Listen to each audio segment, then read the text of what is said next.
There is a weight that sits on your chest at 3 in the morning. It is the thought that your mind circles back to, no matter how many distractions you throw at it. It follows you into the car, into the shower, and worst of all, it even tries to follow you into your moments of peace.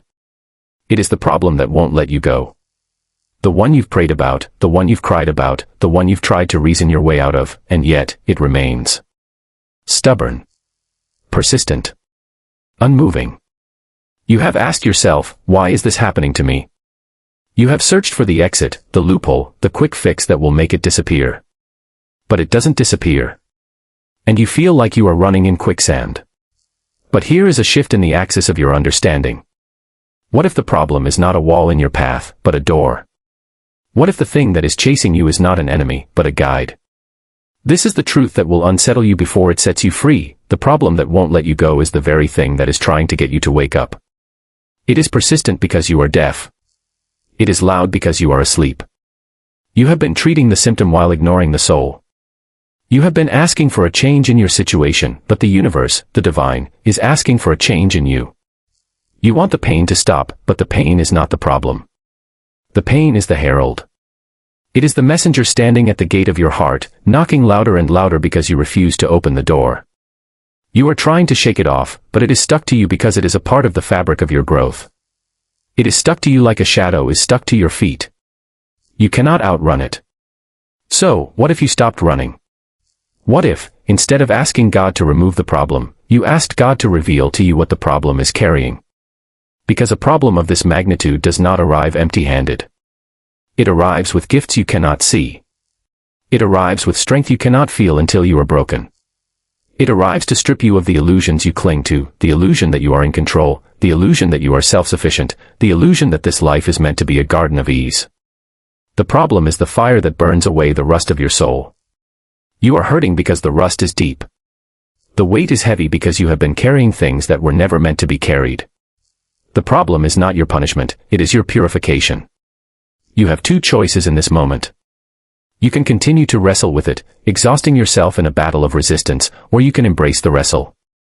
You can ask it, what are you here to teach me? And when you ask that question with a broken heart and an open mind, the chains begin to loosen. The problem does not disappear, but it transforms. It changes from a stone crushing you into a step elevating you. The problem that wouldn't let you go becomes the thing that finally sets you free, because it forces you to let go of everything else. So, welcome the discomfort. Let it sit with you. Let it change you. Because on the other side of this, is a version of you that is stronger, wiser, and truer than the one who started this journey. Let the problem stay, if only so that it can show you the way out, the uninvited guest. That is the first truth you must sit with. The problem that will not release its grip on you, the one that invades your silence, your sleep, your sacred moments, arrived without knocking. You did not send for it. You did not manifest it through some cosmic error or personal failure. And yet, here it stands, at the threshold of your life, refusing to leave. This is the first and most crucial misunderstanding you have about your trial. You believe it is an accident. You believe it is a punishment. You believe it is evidence that you have been forgotten or overlooked by a universe that seems to be handing out ease to everyone but you. But what if the opposite is true? What if this persistent presence is not a sign of abandonment but a sign of selection? What if the problem that haunts you is actually the most deliberate visitor you will ever receive, sent not to destroy you but to dismantle the parts of you that are not real? Think about the nature of an uninvited guest. When someone arrives at your door unannounced, you are caught off guard. You are not prepared. You have not cleaned the house or arranged the furniture to impress them. You are exposed in your raw, unpolished state. This is exactly what the persistent problem does to your soul. It arrives when you least expect it, often in the middle of your comfort, and it forces you to see yourself as you truly are, not as you pretend to be. It strips away the performance. It silences the excuses. It stands in the room of your heart and waits for you to stop running long enough to look at it. And in that looking, something profound begins to shift. You realize that this guest has been here before. It is not a stranger, it is a mirror. It reflects back to you the parts of yourself you have been avoiding, your fears, your attachments, your illusions of control, your desperate need for things to be a certain way. The reason it will not leave is because you have not yet acknowledged what it is showing you. You have been too busy trying to push it out the door to see that it is holding a gift in its hands. The uninvited guest is persistent because your soul is resistant. You are fighting the very thing that is trying to save you. You are treating it like an enemy when it is, in fact, a healer. But healers often come with sharp instruments. They often cause discomfort before they bring relief. The problem that will not let you go is the surgeon's blade, cutting away the infected tissue of your ego, your pride, your false sense of security. You feel the pain of the incision and you cry out, "Why is this happening to me?" But the surgeon is not asking why, the surgeon is asking, "Are you ready to be healed?" And the problem remains until you answer that question honestly. It will not leave because it is faithful. It is more faithful to your growth than you are. You want to give up, the problem will not let you. You want to settle for less, the problem pushes you toward more. You want to numb yourself with distractions, the problem haunts you until you feel again. It is a relentless guardian of your highest potential, and it will stay at your door, knocking louder and louder, until you finally open it and invite it in for conversation. This is the radical reframe that changes everything. Stop asking, "How do I get rid of this problem?" and start asking, "What is this problem asking me to become?" The uninvited guest is not a thief, it is a teacher. It does not come to take from you, it comes to give to you, but it can only give when you stop resisting. The moment you accept its presence as purposeful, the dynamic shifts. You are no longer the victim of a circumstance, you are the student of a lesson.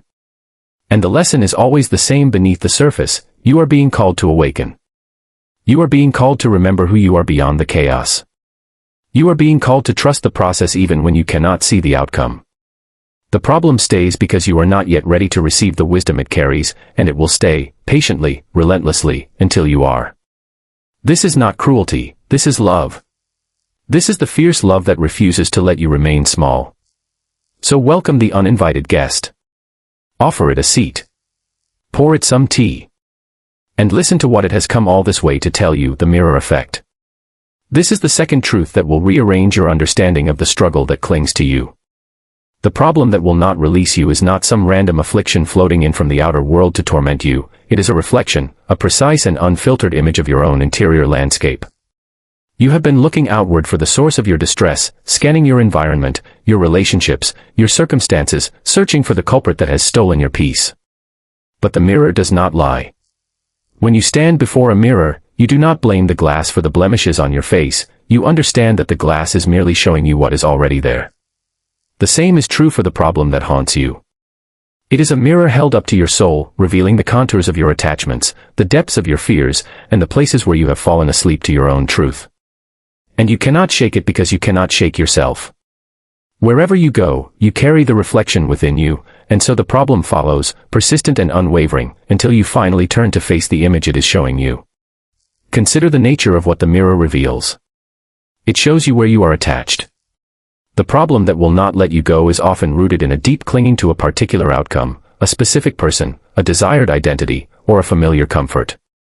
You are suffering not because the problem itself is unbearable, but because you are attached to a version of life that the problem is threatening to dismantle. The mirror reflects this attachment back to you with brutal honesty. It says, "Look at how tightly you are holding on. Look at how much of your peace you have invested in something that was never guaranteed to stay. And because you refuse to release your grip, the problem persists, like a splinter that remains embedded until you accept that it must be removed. The pain is not caused by the splinter alone, the pain is caused by your resistance to its removal. The mirror is not punishing you, it is showing you the source of your own suffering so that you can finally let go. The mirror also reveals your fears. The problem that will not leave is often the very thing you have been most terrified of encountering. Perhaps it is the fear of failure, of rejection, of loss, of insignificance, of being exposed as insufficient. And here it stands, embodied in your circumstance, staring you straight in the eye. You have spent your life running from this fear, building elaborate defenses, crafting personas, seeking validation to prove that the fear is unfounded. But the fear has found you anyway, not to destroy you, but to show you that the monster you have been fleeing was never as powerful as you imagined. The mirror reveals that the fear is not the enemy, it is the illusion. And when you finally stand still and look into the reflection, you see that what you feared most is actually a doorway to your liberation.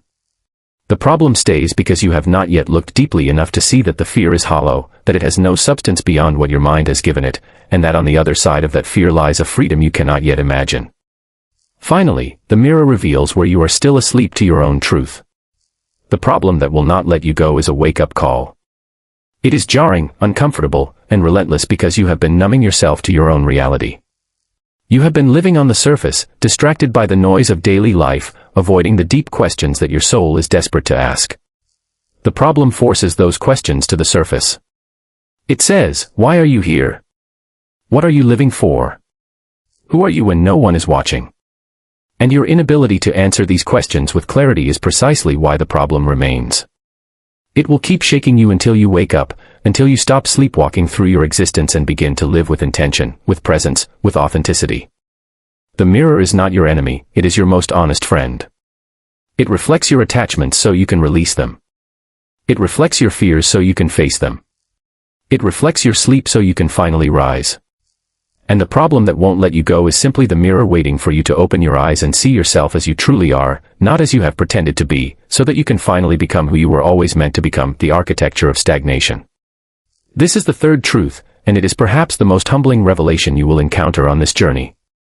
The problem that will not release its hold on you persists not because the universe is indifferent to your suffering, but because you have been trying to solve it with the very same mind that constructed it.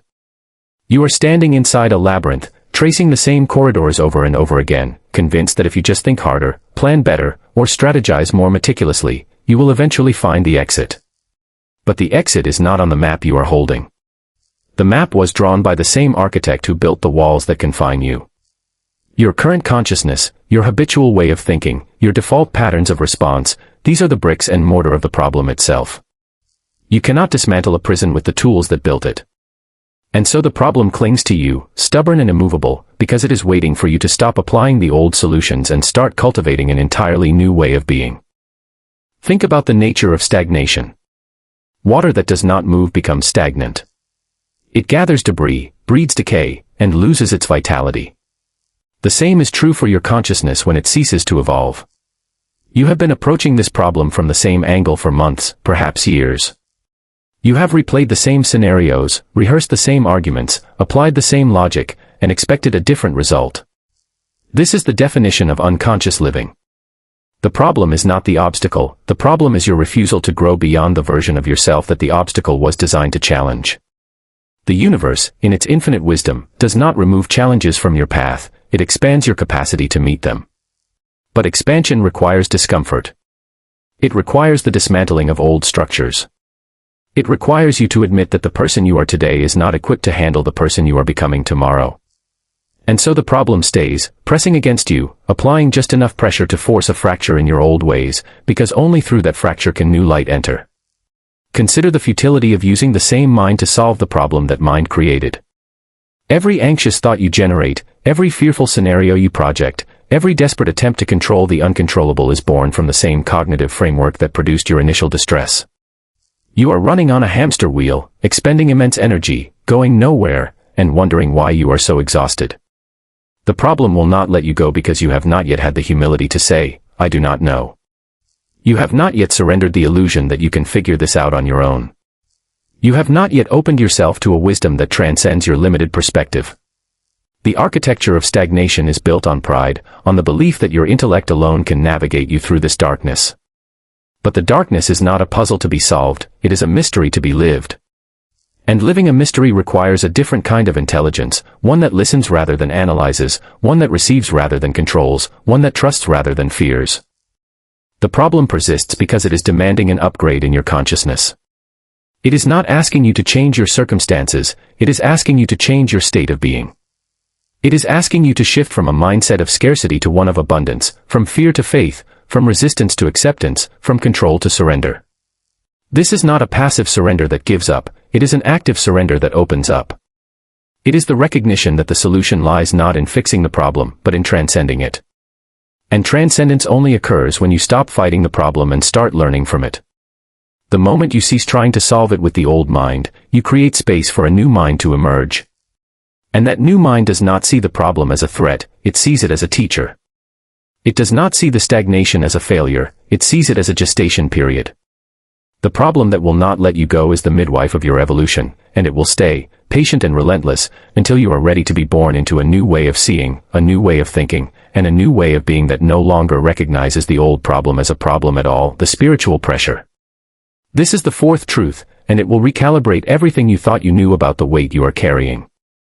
That restlessness that gnaws at you, that anxiety that coils in your stomach, that sense of unease that accompanies you even in your quietest moments, this is not a malfunction of your psyche. This is not a weakness of your faith or a failure of your character.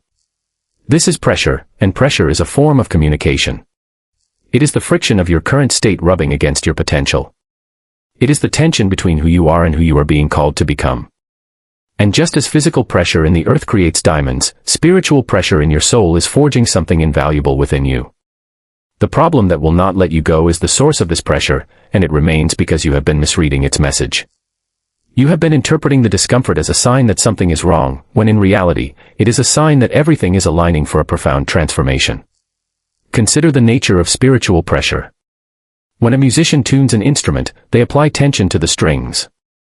Too little tension, and the instrument produces a dull, lifeless sound. Too much tension, and the string snaps. But the right amount of pressure produces a note that is clear, resonant, and true. The problem that clings to you is the tuning mechanism of your soul. It is stretching you, tightening you, applying just enough force to bring you into harmony with your higher purpose. The anxiety you feel is the sound of your soul being tuned. It is uncomfortable because you are being pulled away from the frequencies you have grown accustomed to, the frequencies of complacency, distraction, and superficiality. You are being drawn toward a higher pitch, a more refined vibration, and the transition is jarring. But the tension is not your enemy, it is your alignment. The problem stays because you are not yet in tune, and the universe, like a patient musician, will continue to adjust the strings until you resonate with the melody you were created to play. The restlessness you experience is also a sign of divine communication. When you feel that inner agitation, that inability to settle, that persistent sense that something is off, you are receiving a message from the depths of your being. It is a message that says, you are not home yet. You have not arrived at your destination. There is more for you to become, more for you to experience, more for you to give. And because you have been ignoring this message, it grows louder. It manifests as the problem that refuses to be ignored. It shows up in your relationships, your work, your health, your emotions, demanding your attention. The universe does not shout, it whispers. But when you do not listen to the whisper, it becomes a nudge. When you ignore the nudge, it becomes a shove. And when you resist the shove, it becomes a crisis. The problem that will not let you go is the crisis that has arrived because you have been deaf to the quieter signals of your own soul. It is not a punishment, it is a megaphone, amplifying the truth you have been too distracted to hear. The friction between your current state and your potential is the engine of your growth. You feel the strain because you are in transition. You are shedding an old skin, and the shedding process is not comfortable. The old self clings to you, familiar and safe, while the new self pushes from within, unfamiliar and demanding. The problem is the friction point where these two forces meet. It will not let you go because the shedding is not complete. You are still holding on to pieces of the old identity, old beliefs, old patterns that no longer serve you. And so the pressure builds, intensifying until you finally release your grip. The moment you let go, the friction ceases. The pressure dissipates. And you realize that the problem was never the enemy, it was the force that was pushing you toward your own expansion. The anxiety was the signal that you were about to break through to a new level of being. So do not run from the pressure.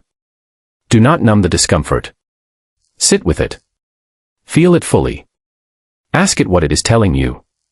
Because the problem that will not let you go is the pressure that is molding you into the person you have always been meant to become, and it will stay until you finally recognize that the tension is not a sign of brokenness but of becoming, not a curse but a calling, not a weight to be escaped but a force to be embraced, the threshold. This is the fifth and final truth, the culmination of everything the persistent problem has been trying to teach you. You have been standing at a doorway for longer than you realize, and the problem that will not let you go is not a chain binding you to the floor, it is a key that has been placed in your hand, waiting for you to recognize its true purpose. You have been using it to scratch at the walls, to chip away at the lock, to fight against the door itself, when all along, the key was meant to turn. The moment you stop fighting the problem and start listening to it is the moment it transforms from a source of imprisonment into a source of liberation. This is the threshold you have been approaching with fear, but it is not a threshold of loss, it is a threshold of becoming. The problem does not disappear when you cross it, but it changes shape, it changes meaning, and it changes its relationship to you. It ceases to be the weight that crushes you and becomes the ground that supports you. Think about what it means to stand at a threshold. A threshold is a liminal space, a place of transition between what was and what will be. It is neither here nor there. It is the moment of suspension before the leap. And it is often the most terrifying place to stand because it requires you to let go of the familiar without yet seeing the destination. The problem that clings to you has brought you to this threshold. It has worn you down, stripped you of your illusions, and emptied you of your false certainties so that you would have no choice but to stand at this door and face what lies beyond. You have been asking for the problem to be removed, but the problem is the very thing that has led you here. It is the ferryman that has carried you across the river of your old life. And now that you have arrived at the shore, you cannot expect the ferryman to carry you further. The ferryman's job is done. The problem's role is complete. But you must take the next step yourself. The transformation occurs in the listening. You have spent so long trying to silence the problem, to drown it out with distractions, to reason it away with logic, to pray it away with desperation. But you have not truly listened to it. You have not sat with it in stillness and asked, "What are you here to tell me?" The problem has been speaking to you all along, but you have been too busy resisting to hear its voice. It speaks in the language of your frustration, your fear, your longing. It speaks in the ache of your heart and the restlessness of your spirit. And when you finally stop long enough to listen, you realize that the problem is not a message of doom, it is a message of direction. It is telling you where you need to grow, what you need to release, who you need to become. It is a compass disguised as a curse. The moment you listen, the compass points true, and the way forward becomes clear. The key turns when you shift your relationship to the problem. You stop seeing it as an obstacle to be overcome and start seeing it as an invitation to be accepted. You stop asking, "When will this end?" and start asking, "What is this beginning?" And in that shift, the problem loses its power over you. It no longer holds you captive because you are no longer fighting it. You are no longer exhausted by the battle because the battle is over. You have surrendered, not in defeat, but in wisdom. You have recognized that the problem was never the enemy, it was the teacher. And when the teacher has taught the lesson, the student no longer needs the lesson plan. The problem may remain in your life in its outward form, but it no longer owns you. It no longer defines you. It no longer steals your peace. It becomes a companion rather than a captor, a reminder of how far you have come rather than a marker of how stuck you are. The threshold is the place where chains become keys. It is where the heaviness you have carried transforms into the lightness of understanding. It is where the problem that would not let you go finally releases its grip, not because it has been defeated, but because you have been elevated. You have risen to a level of consciousness where the problem no longer fits. It is too small for the person you have become. And so it falls away, not as a victory over an enemy, but as a natural progression of your growth. The threshold is the doorway to this new reality, and you have been standing before it all along. The key is in your hand. The only question that remains is whether you are ready to turn it and step through into the life that has been waiting for you on the other side.